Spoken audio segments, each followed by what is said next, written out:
لیس للانسان الا ما سعی، انسان کے لیے وہی کچھ ہے جس کی وہ کوشش کرے۔ جس چیز کی کوشش کی جائے، جس چیز پر محنت کی جائے، وہ محنت اور کوشش اس چیز کی قدر و قیمت میں اضافہ کرتی ہے۔ اس محنت اور اس کوشش کی بنیاد پر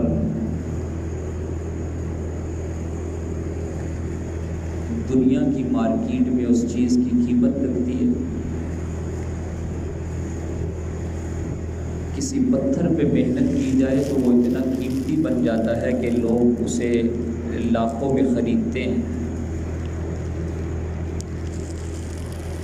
لکڑی پہ محنت کی جائے تو وہ محنت اس لکڑی کو قیمتی بنا دیتی ہے، اس بنیاد پر اس کی قیمت لگتی ہے۔ لکڑی پہ محنت ہوئی، ممبر بنا، قیمتی ہو گیا۔ کپڑے پہ محنت ہوئی، لباس بنا، قیمتی ہو گیا۔ مٹی پہ محنت ہوئی، قیمتی ہو گئی۔ پتھروں پہ محنت ہوئی، قیمتی ہو گئی۔ اس کائنات کی مادی اشیاء جن کا تعلق صرف اور صرف انسان کی ظاہری زندگی سے ہے،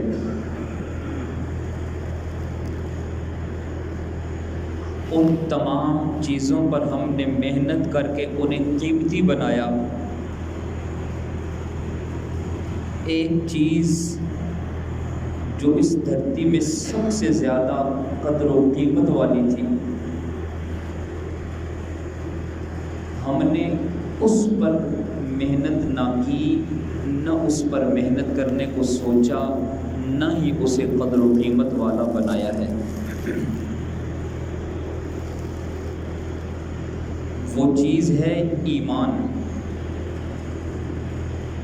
آج کپڑے کی محنت کا وجود ہے، لکڑی کی محنت کا وجود ہے،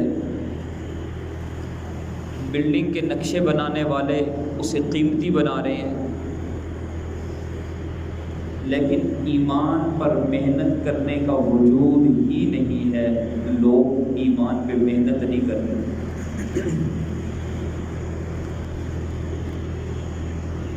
ہر پیغمبر جس دور میں آئے، اس دور میں لوگ چیزوں پہ محنت کر رہے تھے۔ ہر پیغمبر نے لوگوں کی محنت کے رخ کو بدلا اور انہیں یہ سمجھایا کہ ایمان پر محنت کرو۔ ایمان کی محنت انسان کو قیمتی بناتی ہے۔ انسان کی قیمت دنیا اور آخرت میں، زندگی اور قبر میں ایمان کی بنیاد پر لگنے والی ہے۔ ظاہری زیب و زینت، دولت، اقتدار اور عہدے کی بنیاد پر انسان کی کوئی قدر و قیمت نہیں۔ ہم اپنے آپ کو قیمتی اور اہم سمجھتے ہیں کہ جب ہمارے کپڑے اچھے ہوں، عہدہ بڑا ہو، دولت واس ہو، گاڑی اچھی ہو، رہائش اچھی ہو۔ حالانکہ ان چیزوں سے انسان کی قدر و قیمت نہیں بنتی۔ انسان کو قیمتی بنانے والی چیز ایمان ہے۔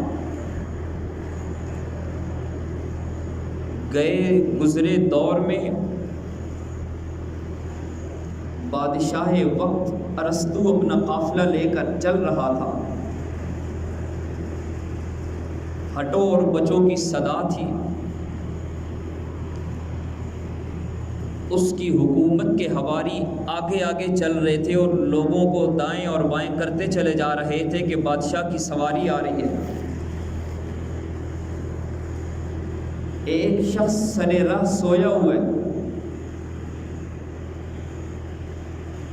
لوگوں نے اسے جگایا اور کہا کہ پیچھے ہٹ جاؤ، بادشاہ کی سواری یہاں سے گزرنے والی ہے۔ وہ نیند میں اتنا مدہوش تھا کہ اسے کہنے والوں کی گفتگو سمجھ نہیں آئی، وہ کروٹ بدل کے پھر سو گیا۔ کچھ دیر کے بعد جب بادشاہ کی سواری وہاں سے گزری تو بادشاہ نے دیکھا کہ ایک شخص سر راہ سویا ہوا ہے۔ وہ اپنی سواری سے اترا اور آ کے اسے ٹھوکر ماری، لاتیں مار کر اسے جگایا اور اس سے یہ کہا کہ تمہیں معلوم نہیں تھا کہ میں یہاں سے گزرنے والا ہوں، پھر تم اٹھے کیوں نہیں؟ کیا تم جانتے نہیں ہو کہ میں کون ہوں؟ آنکھیں ملتے ہوئے وہ شخص اٹھا اور اس نے کہا کہ میں آپ کو پہچاننے کی کوشش تو کر رہا ہوں، لیکن صحیح طریقے سے ابھی پہچان نہیں پایا۔ ہاں اتنا ضرور پہچان لیا ہے کہ آپ انسان نہیں ہیں، حیوان ہے کوئی۔ لاتیں مارنا، پاؤں کی ٹھوکر مارنا انسانوں کا کام نہیں ہوتا۔ وہ غصے سے پاگل ہوا اور اس نے کہا کہ تمہیں میرا شاہانہ لباس اور میرے سر پر سجا ہوا تاج نظر نہیں آیا؟ اور تمہیں یہ نہیں سمجھ آئی کہ میں بادشاہ وقت ہوں؟ تو وہ اللہ والا کہنے لگا کہ افسوس کہ آپ نے اپنی قدر و قیمت شاہانہ لباس کی وجہ سے اور سر پر سجے ہوئے تاج کی وجہ سے لگائی ہے۔ آج اگر کوئی ملک حملہ کرے یا آپ پر موت آ جائے، آپ کے سر سے تاج بھی اتار لیا جائے، آپ کے وجود سے شاہانہ لباس بھی اتار لیا جائے، آپ کا اقتدار اور حکومت بھی آپ سے لے لی جائے، تو کیا آپ کی کوئی قدر ہوگی؟ آپ کی کوئی قیمت ہوگی؟ آپ کی بات کی کوئی اہمیت ہوگی؟ اگر نہیں ہوگی تو پھر یاد رکھیے کہ یہ قدر و قیمت ان چیزوں کی ہے، آپ کی نہیں ہے۔ انسان کی قدر اور قیمت ایمان کی وجہ سے لگتی ہے، کردار کی وجہ سے لگتی ہے۔ ایمان جب دل میں اترتا ہے تو پہلی تبدیلی صفات کی آتی ہے، پہلی تبدیلی یقین کی آتی ہے۔ یقین اللہ کی ذات سے ہونے کا یقین، کائنات کے نقشوں سے نہ ہونے کا یقین، جو نظر آ رہا ہے اسے جھٹلا دیا جائے، اور جو نظر نہیں آ رہا لیکن مخبر صادق پیغمبر رسالت محمد الرسول اللہ صلی اللہ علیہ وسلم نے بتایا، سمجھایا اور ارشاد فرمایا، آپ کے فرامین کی روشنی میں اسے مان لیا جائے، اس پر یقین کر لیا جائے، تو اسے کہتے ہیں یقین کی تبدیلی۔ کہ اگر آپ یہ سمجھتے ہیں کہ ہمارا کاروبار ہے تو ہمارا نظام زندگی چل رہا ہے، ہماری تجارت ہے تو ہمارا کام چل رہا ہے، ہماری جاب ہے تو ہمارا کام چل رہا ہے، ہماری دکان ہے تو نظام چل رہا ہے، ہماری زراعت ہے تو نظام چل رہا ہے، باغات ہیں، کھیتی باڑی ہے تو ہم پل رہے ہیں۔ یہ آپ کے ایمان کی کمزوری ہے، نہ تو آپ کو کھیتی اور باڑی پالنے والی ہے، نہ آپ زراعت سے پل رہے ہیں، نہ آپ تجارت سے پل رہے ہیں، نہ آپ کاروبار سے پل رہے ہیں، نہ آپ نوکری سے پل رہے ہیں۔ پالنے والی ذات اللہ کی ہے، خالق اللہ ہے، پیدا کرنے والا اللہ ہے، رب اللہ ہے، دینے والا اللہ ہے۔ وہ دینا چاہے تو دھرتی میں روک کوئی نہیں سکتا، وہ روک لے تو دھرتی میں دے کوئی نہیں سکتا۔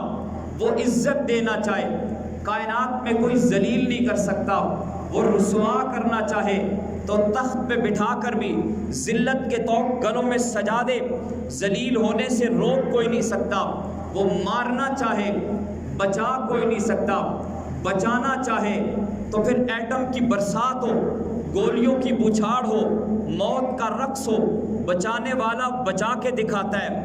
وہ جسے رزق دینا چاہے چھین کوئی نہیں سکتا، وہ جس سے لے لینا چاہے اسے دے کوئی نہیں سکتا، وہ جسے فقیر کرنا چاہے اسے غنی کوئی نہیں کر سکتا، جسے غنی کرنا چاہے اسے فقیر کوئی نہیں کر سکتا۔ کیوں؟ اس لیے کہ وہ خالق ہے، کیوں؟ اس لیے کہ وہ مالک ہے، وہ رب ہے، پالنے والا ہے۔ یہ ایمان کہلاتا ہے، اسے کہتے ہیں یقین کی تبدیلی، کہ جو ظاہر میں نظر آ رہا ہے اس کو جھٹلا دو، جو دیکھ رہے ہو اس کا انکار کر دو، زبان حال سے اور دل میں یہ کہہ دو کہ ہم نوکری سے نہیں پل رہے، کاروبار سے نہیں پل رہے، اللہ کے حکم سے پل رہے ہیں۔ اور جس کا یہ یقین بن جائے اللہ اسے غیب کے خزانوں سے پال کے دکھاتا ہے۔ جس کا یقین اس حد تک ہو جائے، جس کا ایمان اس درجے پہ آ جائے، اللہ دنیا کے ظاہری نقشوں سے اٹھا کر اپنے غیب کے خزانوں سے اسے پال کے دکھاتا ہے، عزت کے ساتھ روزی دے کے دکھاتا ہے۔ دینے والا اللہ ہے، اس لیے کہ پیدا کرنے والا جو اللہ ہے مبدی اللہ ہے، بدی اللہ کی ذات ہے۔ مبدی کائنات میں وہ اس انداز سے پیدا کرنے والا کہ دھرتی پہ نقشہ کوئی نہیں تھا، اللہ نے بغیر کسی نقشے کے، اللہ نے بغیر کسی وجود کے وجود عطا کر دیا۔ کائنات میں آدم نہیں تھا، اللہ نے حضرت آدم علیہ السلام کو خوبصورت وجود عطا کر دیا، بدیع ذات ہے۔ دھرتی پہ پانی کوئی نہیں تھا، اللہ نے وسیع و عریض سمندروں کو وجود عطا کر دیا، پانی کا ایک قطرہ نہ ہو، آبشاروں کو بہا دینے والا، دریاؤں کو روانی دینے والا، سمندروں کو موج زن کرنے والا، بارشوں کو برسا دینے والا، کہیں شبنم کی صورت میں، کہیں برف کی صورت میں، کہیں اسماعیل علیہ السلام کے قدموں میں زمزم کو چلا دینے والا اللہ کہلاتا ہے، اللہ کی ذات ہے۔ جہاں کسی روشنی کا وجود نہ ہو، کرن نہ ہو، سورج کو دہکا دینے والا اللہ ہے، بدیع ذات ہے۔ چاند کو روشن کرنے والا اللہ ہے، اس لیے کہ بدیع ذات ہے۔ روشنی کا وجود نہیں تھا، ایک کرن بھی نہیں تھی، اللہ نے سورج بنا دیا، اللہ نے چاند بنا دیا، ہزاروں کہکشاؤں کو وجود عطا کر دیا، لاکھوں سیاروں کو وجود عطا کر دیا، انہیں روشن کر دیا، جگمگا دیا۔ کائنات میں کسی چیز کا وجود نہیں تھا، آپ چھوٹا سا مکان بنائیں، 2 مرلے پر اگر چھت ڈالے آپ اس کے نیچے پلر لگاتے ہیں، اللہ نے اس کائنات میں ایک چھت بنا دی اور اتنی وسیع و عریض چھت بنائی کہ اس جیسی چھت کوئی نہیں ہے۔ نیلے آسمان کو چھت بنا کر وجود عطا کیا اور کہیں پر اس کے نیچے پلر نہیں بنایا، اپنے حکم سے آسمان کو وجود عطا کر کے اسے قیام دے کر اسے کھڑا کر دیا، اور پھر دھرتی والوں کو چیلنج کیا، فرمایا کہ آسمان کو دیکھو، آسمان کے وجود کو دیکھو، آسمان کو دیکھ کر تم اس آسمان میں میری تخلیق میں کہیں کوئی کمزوری دکھا دو، کہیں کوئی غلطی دکھا دو، کہیں کوئی کجی دکھا دو، کہیں کوئی نقص دکھا دو، بار بار دیکھو، ما ترا فی خلق الرحمن من تفاوت، بار بار دیکھو گے، بار بار دیکھنے کے بعد نگاہیں جھک جائیں گی، نگاہیں لوٹ کر آئیں گی، لیکن میری تخلیق میں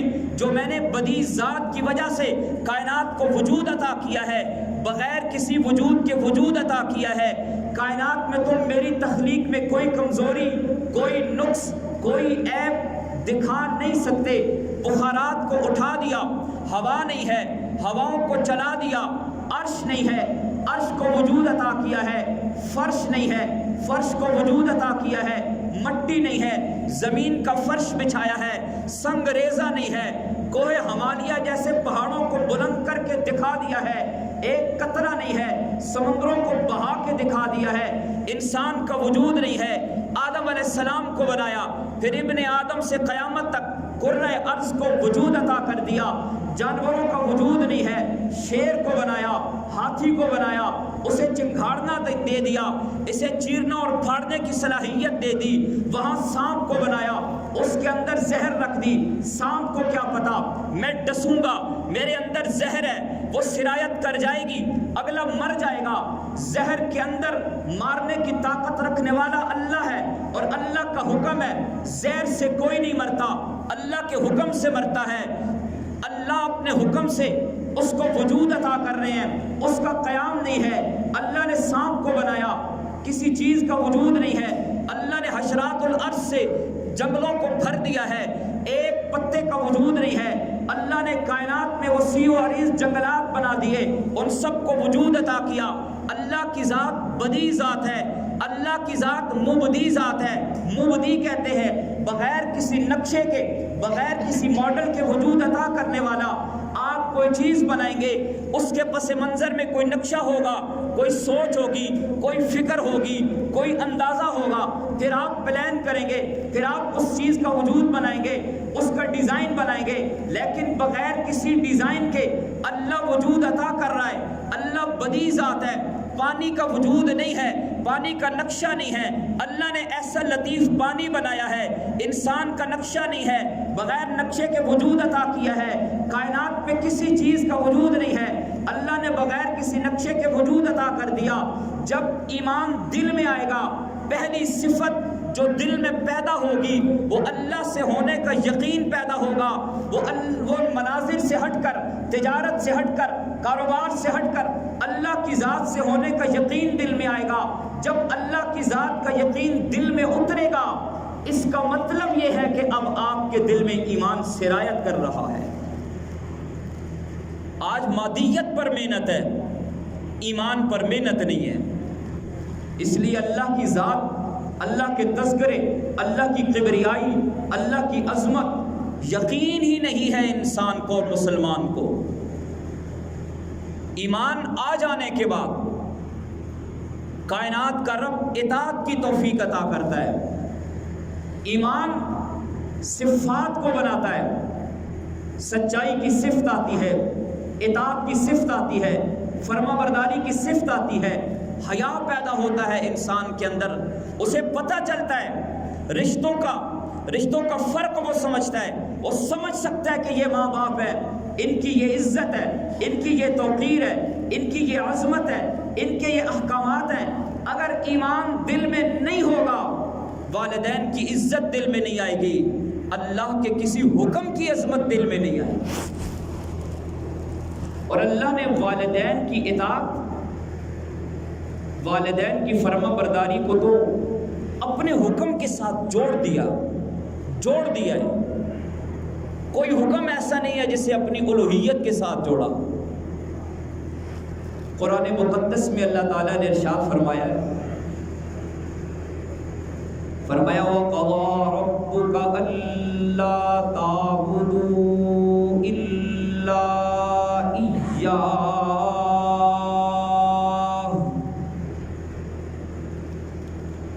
وَقَضَىٰ رَبُّكَ، اور تیرے رب نے یہ فیصلہ کر دیا ہے، لوح تقدیر پر یہ نقش کر دیا ہے، کائنات میں اللہ کے اس فیصلے میں تبدیلی نہیں آ سکتی۔ روز اول سے لے کر روز آخر تک اللہ کا یہ فیصلہ دھرتی پہ نقش رہے گا۔ کیا فیصلہ؟ اللہ تعبدوا الا ایاہ، کہ نہیں عبادت ہوگی مگر ایک اللہ ہی کی،